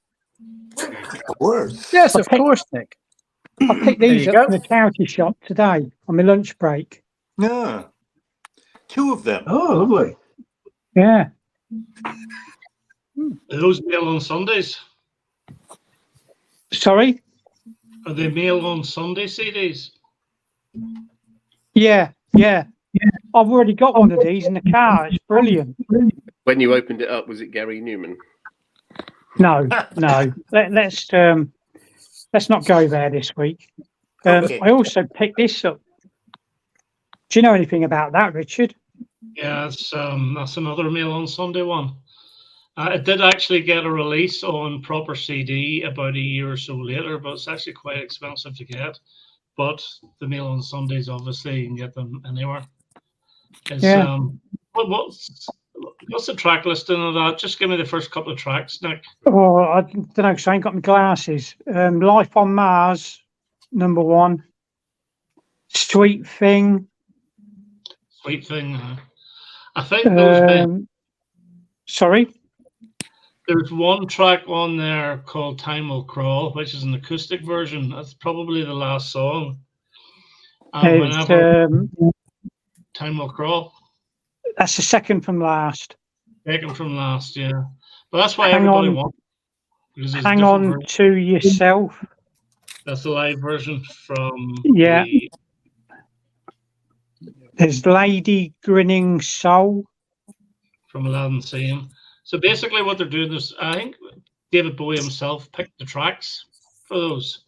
So he picked one off each of the 70s albums. Well, I'll be honest, Richard, I ain't ever likely to play it. You know, if you want it, let me know. I'll gladly send you it. I've got it. You've got it. Well, there you go. If somebody else wants it, just let me know. I'm not the greatest of Bowie fans, but I thought somebody might want it. Okay, there great. you go. There we go. Anyway, just to add to that, this has got on one side it's got this is a free record, and it's got Fact 28, and on the other side it's got Fact Reject on it. Ooh. This is Thank a free you record. so much. Yeah. But I don't know where. That was so necessary. That was so necessary. Well, people are interested in this, Michael. You know, I'm not saying they're not interested in Todd Rundgren, but they're more interested in this. Yeah. Anyway, our good friend Mike went to a gig on Friday night, didn't you, Mike? I did, but before I do that, I'd just like to. I'd just like to show you something else. I mean, I'm having a pretty shitty time at the moment, and I'll tell you all about it later. Okay.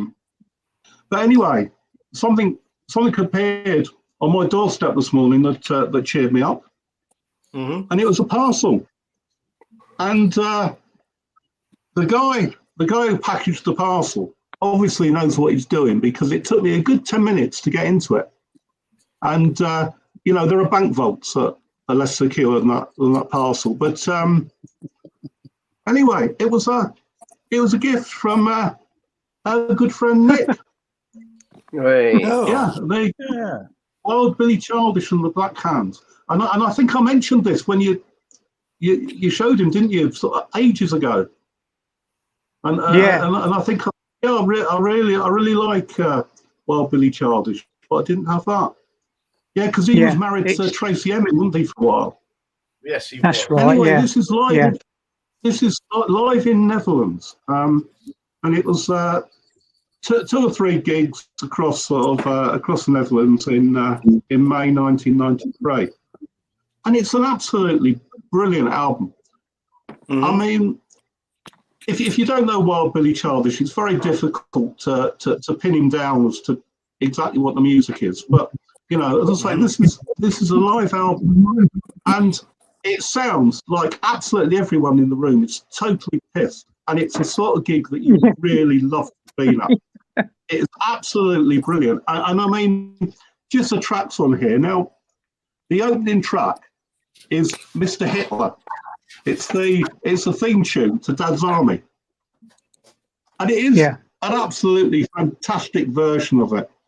And a lot of the tracks on here are very kind of bluesy tracks, but you know, he goes into a bit of ska every now and then, doesn't he? And a bit of reggae. And on the B side, you've got some great stuff. You know, Tipperary. You know, it's a long way to Tipperary. He does a version of that. And then we got the Lambeth Walk. You know, another British musical classic, and it finishes off with the cover of Anarchy in the UK, and it is an absolutely fantastic album. And as I say, it's a sort of the sort of album that you really wish you were at this gig, you know, because it just sounds like absolute bloody fun. And it's on the It it's on sounds the like Damaged Goods label. it sounds like he's singing through a megaphone, doesn't it? It does, doesn't it? Yeah, yeah. It's very sort of lo-fi. It's sort of Yeah. it's certainly not an audiophile sort of record, is it? But it's absolutely brilliant, and it really made my day, Nick. I really love getting this, and a total surprise out of the blue. And yeah. Thanks very much, mate. And by the way, I've got a couple of things for you, but you're gonna have to wait until Leeds. Oh, there's Yeah. another one of his albums advertised on the back of that. Yeah, that's right. It's yeah. Oh God, I can't even read it. Captain Calypso's Hoodoo Party. Oh or yeah, something, is it? Hoodoo Party. Yeah, that's it. Yeah. Yeah, Yeah. Have you I've got heard Nick? that one. No, I haven't got it, but I've heard it. It's quite good. But he's sharing the vocals with a female singer. Yeah. But Yeah. it's I'll worth have to look that up. it's worth Yeah. getting. Yeah. I mean, there was a compilation out recently, wasn't there? Called something like "Punk Rock's Not Dead," or "Punk Rock Nick Top," or however you pronounce it in German. Yeah. So yeah. That really made my day, Nick. So thank you very much. No. Well, I came across it by accident, if I'm honest, and it was bloody cheaper than the one I got myself. Isn't that always the case?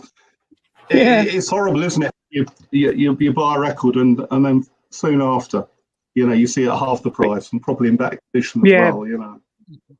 But it was still in a shrink and unopened, so I thought, well, it's got to be all right. Yeah, well, very thoughtful of you, mate. So it's always the worry when you pick these things up that it plays like a bag of shit, But there you go. Yeah, no, I played it a couple of times already today, and it's absolutely brilliant. But I mean, that's what this is why I do. I do this. So people can send me stuff. No, so I can make good friends. And that's what it's all about, isn't it? Mm. Yeah. Shall I tell you about the gig then? Yeah. Do you want to do it on big screen or your little screen? I don't mind. Do it on a little screen because Yeah. There we go. So I'm going to tell us about this gig. Just before you do that, it was Friday night. What? Sorry. I think Richard Warwick wanted to come on. If you're put around, the link out. The link's on there. Oh yeah. Yeah, I can see him. I'm just going to flick him on. I want to thank Richard for jogging my memory, actually. So I'll do that later. Yeah. Yeah. Says his camera's not working. He's having problems. Right. Okay. Shall I? Persevere, Richard. Shall I get going? And here he is. Yeah. Oh no. No, that's Simon. No, Richard's camera isn't working. Sorry, Mike. You carry on. Oh yeah, you're right. Yeah. Yeah. Right. Yeah. So it was. It was Friday night, and at the Brunel Social Club in Leeds, which is, virtually my second home. If I can get there, and it's an absolutely brilliant little club. It's been in the same place, and certainly since the late 70s, early 80s, and as far as I know, it's never been decorated. I always remember it as being exactly the same as when I was a student. But I think they must have done. It's probably one of these ones where they faithfully reproduce. What went before. But yeah, so I went to see my favourite punk duo, which is a band called John, or sometimes known as John times 2. And it's a guy called Johnny Healy, and he plays the guitar, and then John Newton, who plays the drums and does the vocals. And there were a couple of support acts on there. The first one, to say she was a bit embarrassing was that I think would be an understatement. My son's girlfriend sort of said that she felt like she wanted to be her mum and put her arms around her and say, well, I thought you were good, but the trouble is she was completely unprepared, and at one point she seemed to be advocating political violence, which didn't go down very well. But but she only had 20 minutes, so that was that. But the second band was a 3-piece post-punk band. Yeah, that's the Brood now. Yes, that's the community room. That's where I was. Yeah. So the second band were a new band to me, a band called Muckle, and they're 3-piece post-punk band from Leeds, 2 girls and a guy. And I was really impressed by them. Really, really great stuff. I don't think I've released anything sort of physically yet. I think you can get a download off of Bandcamp or whatever. But they're worth giving them a listen to. So the main act. I mean, John. I mean, they're always great value. And I mean, the majority. What's Stevie doing? Can I just say something? Can I just say, sorry to interrupt, Vonda Gorilla, do yourself a favour and clear off. Not having that in here. We don't have that in this stream. Clear off. Yeah. Sorry, folks. No sweat.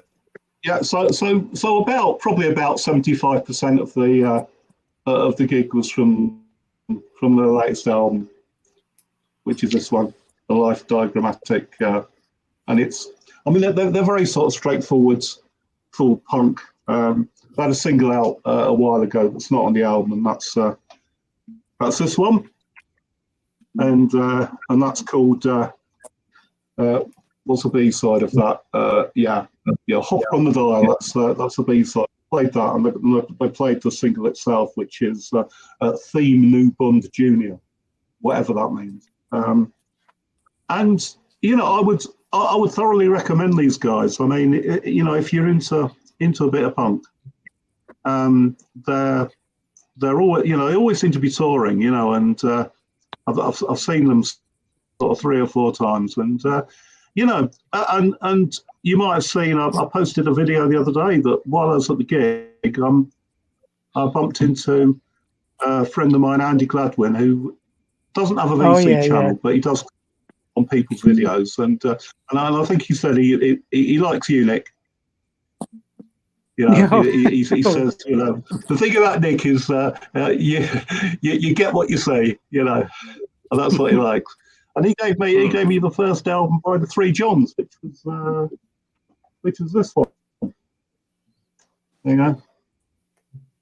Atom Drum Bop, and that was completely out of the blue. And an Appeal Sessions CD from Cinerama, which is another band of David Gedge, who's a member of the Wedding Present, founder of the Wedding Present. So all in all, it was a fantastic evening. And the only downside is I missed Simon's live stream on Friday night, and all the talk about British cuisine. And I'm Michael looking dumbfounded. But I tell you what, you missed something out. You missed something, absolutely. That I was shocked, and it is this. You didn't mention this, did you? Rhubarb. Rhubarb. Yeah. It's rhubarb season, and there's just southeast of Leeds. There's a rhubarb triangle. And it's bounded by the city of Wakefield, Morley, and Rothwell, and all the rhubarb fulsing sheds are down in. I love rhubarb. Are down in that area, and it's rhubarb season. And in fact, last weekend was a Wakefield Rhubarb Festival, and you guys didn't mention it, and I was absolutely shocked. You mentioned just everything else. You can't beat a bit of rhubarb and custard crumble. That's right. Yeah. Thing is, if you don't know, the stalks are absolutely lovely, and the leaves are deadly poisonous. So you have to be careful. Oh.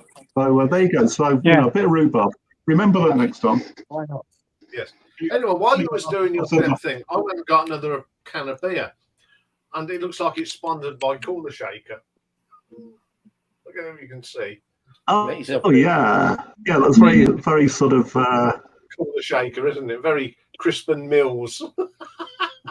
Anyway, that can there. my mate Lee brought round, those of you who are into heavy rock and that, a quintessential magazine when we was all growing up.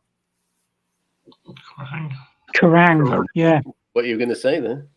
Yeah, and he brought it round because it's got an article on Status Quo's that's supposed to be the farewell gig. I'm not going to. It's got pictures of the people that are on there. There's one I've got to cover up because we can't see him for contractual reasons. Oh. All I'll say his initials are GG.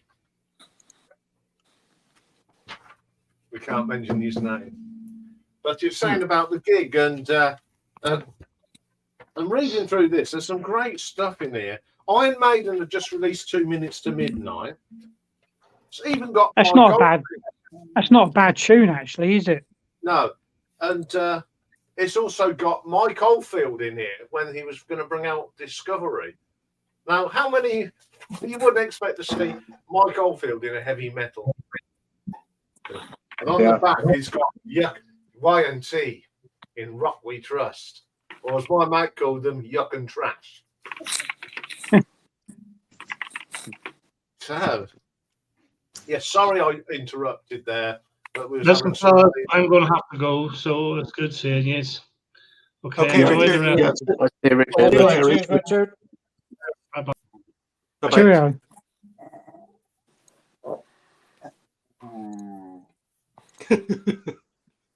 No, sorry, Sorry. Mike. I was just going through the pictures of your social club there. That was the pictures people posted. So I said, Yeah. Is there any Yeah. block wallpaper?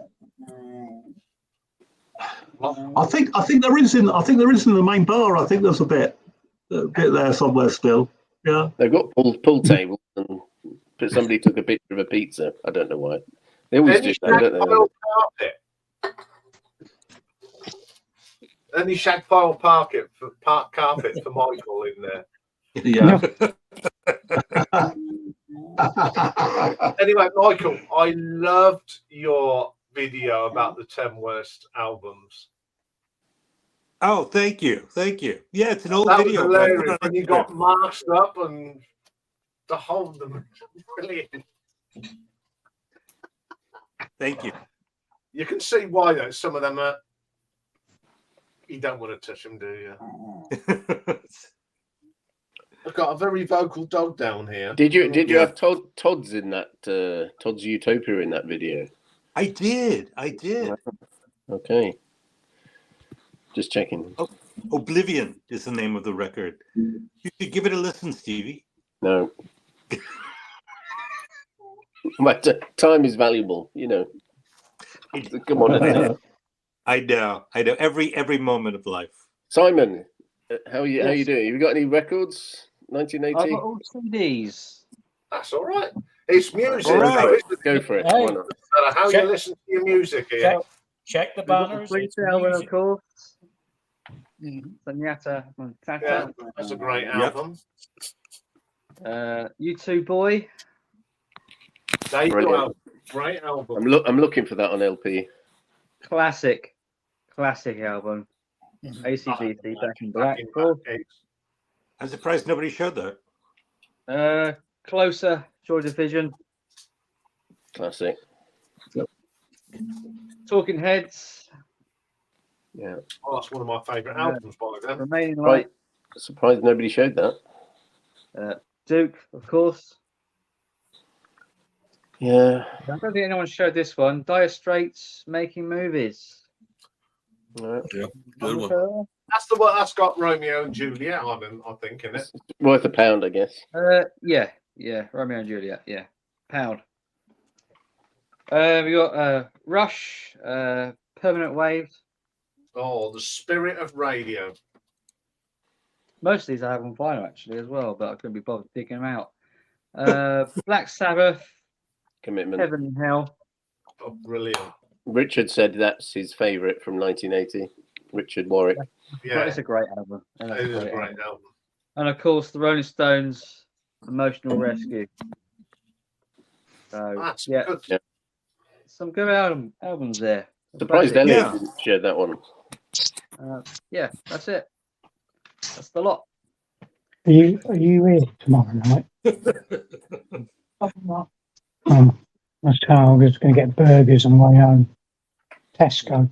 Let's just Welcome to Nick's what he's going to do for dinner tomorrow. Stinky going down and dance. Tesco open. Yes, that's Nick's domestic just done for the day. That's the shopping list sorted. Anyway, what was we all doing in 1980? I was getting ready to go overseas in my first post.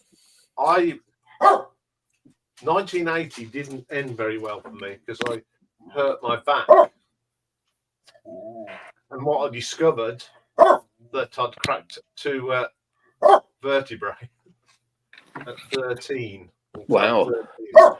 Yeah, and that was me for 2 years before I got back on my feet again. Oh, yeah. But it was good because I could listen to the radio, listen to me albums, and that's when my dear old nan, God bless her, kept buying me cassettes for my little. Well, you know, in them days they were about that big, that wide, and big headphones. So I got a lot of music. That's why a lot of my stuff was on cassette because my nan, she worked at the time in one of these wholesale stores where traders go, and they used to get lots of cassettes, and she just obviously just go in there and go. So I got a lot of my stuff. I mean, she got me Back in Black on cassette.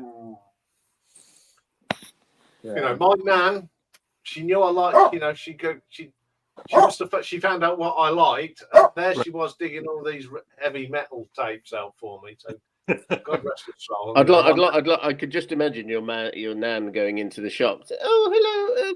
Yeah, have you got AC/DC? Really? Yeah. Monty Python skit, huh?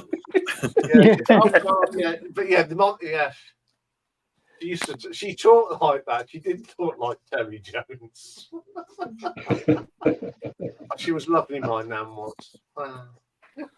Well, I was 15, and we were kind of preparing at the terrible bad school I went to, sort of preparing for next year to fail our exams, most of our exams. So yeah.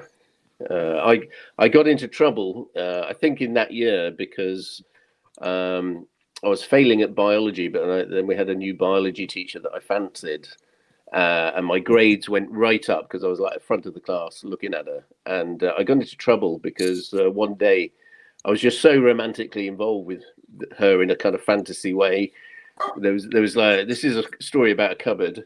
And we were clearing up all the stuff, so I thought I'd try and help out. This is my chance, and to get her in the cupboard. And she went in the cupboard, and I was carrying all this stuff, thinking, right, I'll be helpful, and we could perhaps have a kiss in the cupboard. It's a crazy notion. Anyway, came up behind her. She turned around, she screamed, the highest scream you can imagine, and I dropped everything, and it all smashed on the floor, and the whole class were looking at me. She's like, "What the hell are you doing, idiot?"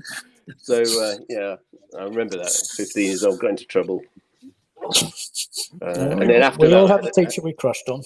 Yeah, we had a deaf unit at the school as well. So I had a big romance then with a deaf girl. I used to molest her by my locker, but that's early in the morning.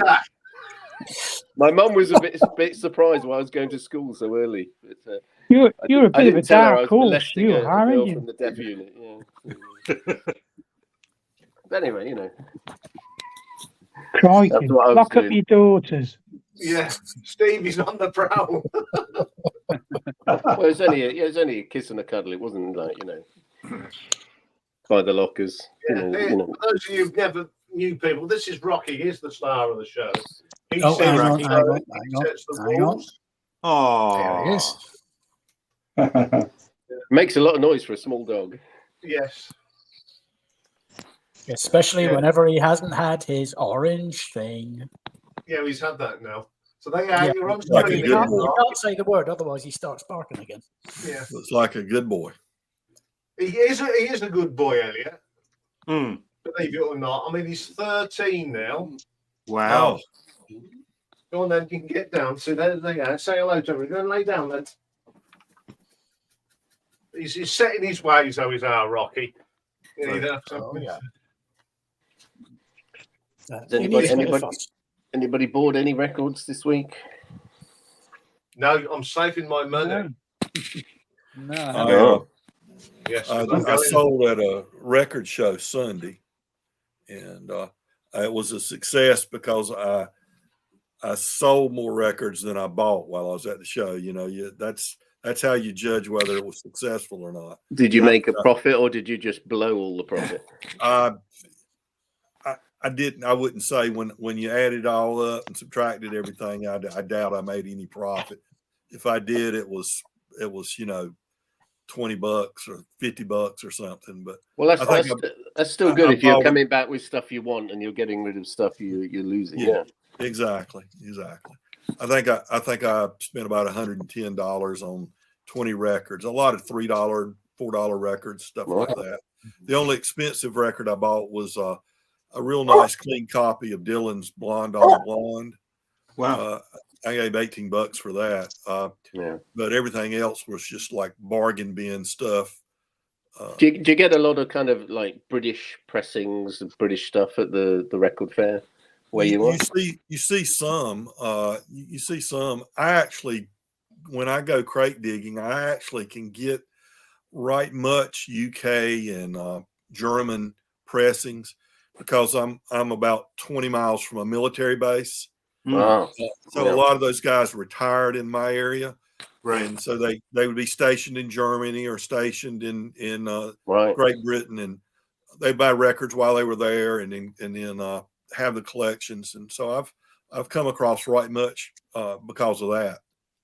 Yeah, good, excellent. I bought a couple of bits. Sorry, Steve. Sorry, carry on. I was just saying I bought a couple of bits if I want to see them. You go first. Yours is more important than mine. I don't. Okay, make me big. Elliot, you're a fan of the Stones, aren't you? Well, I made a lot of people upset with a video I made a while back. It's kind of a clickbait joke video I made called "Don't Buy Hackney Diamonds." Yeah, good advice. And I spent the money on a bunch of real cheap records and said, instead of buying Hackney Diamonds, and showed all those records. But yeah, I'm a Stones fan, sure. Yeah, but I to be honest, I mean, I've only sort of cursory listened to Hackney Diamonds, but it didn't do much for me. I would rather have this, and I bought this in the charity shop. It says rare German compilation, super hits by the Rolling Stones. So I hadn't seen it before, but most of these are sort of like cover versions and things. So I just thought that might be quite interesting for a $5. But yeah, so I've got that today. I don't know if anybody saw. Just to give it a plug, me and Michael did a collaboration with Harris Pilton stream. Yeah, I saw that, and I showed. Excellent. Yeah, well, thank you very much. I showed this because of the original. I think I've never seen one, never got one at a reasonable price, and then the sort of day before, I got another copy of this. So I've already got a copy, but I thought for $6.99, U2's War in very good condition. Oh, yeah. So got that, and just expanding the U2, and this is very, very easy gettable. But I hadn't got a copy of U2's The Unforgettable Fire, so yeah.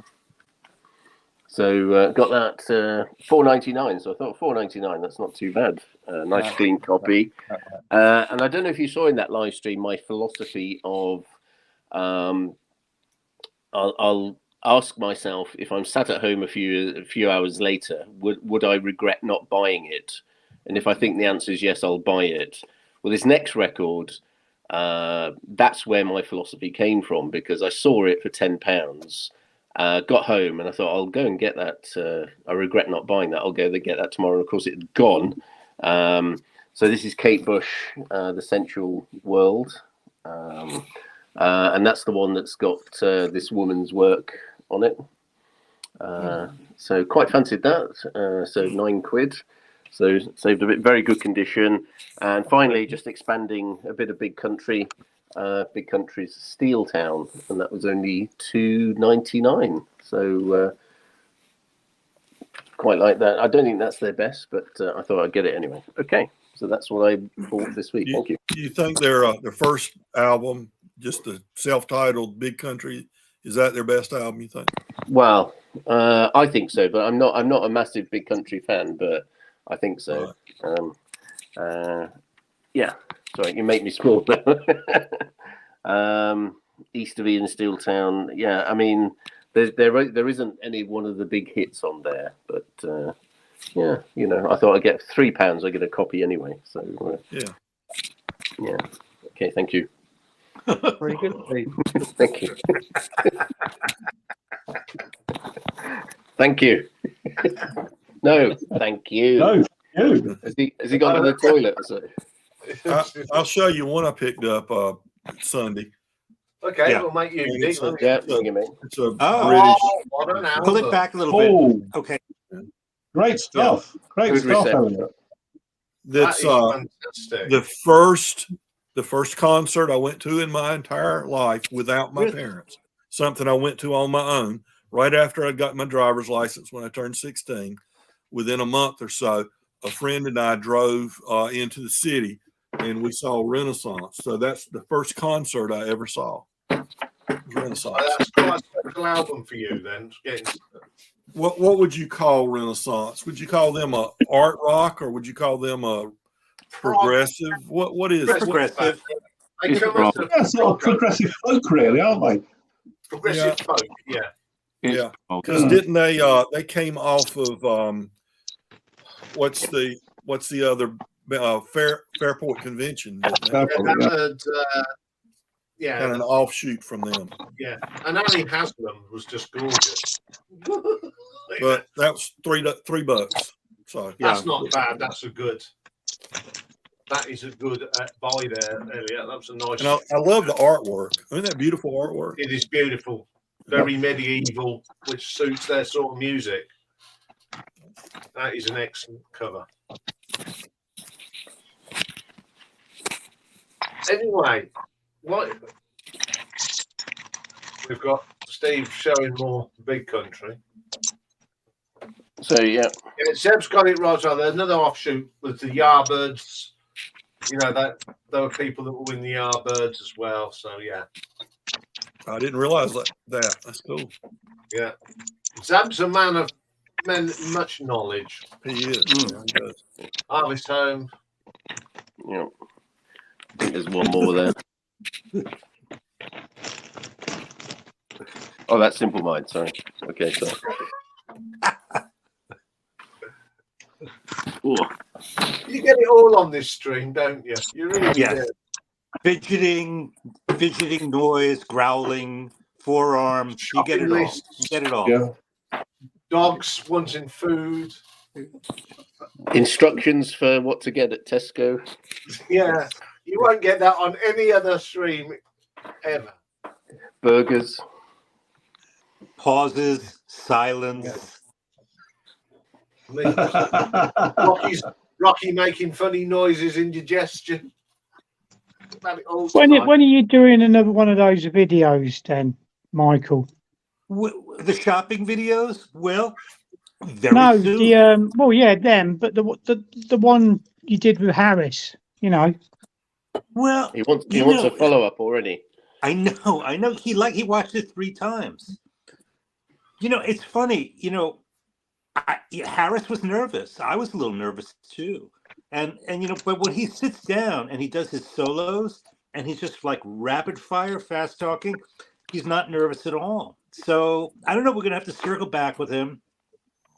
and see if he's interested in doing another one, or do something with somebody else. Yeah, it was really nice to finally sort of meet him. We've been passing messages. It was great, and the thing is, I don't know why I felt so shy, because we spoke and you thought we'd known each other for years, which was really nice. That's what I like about this community.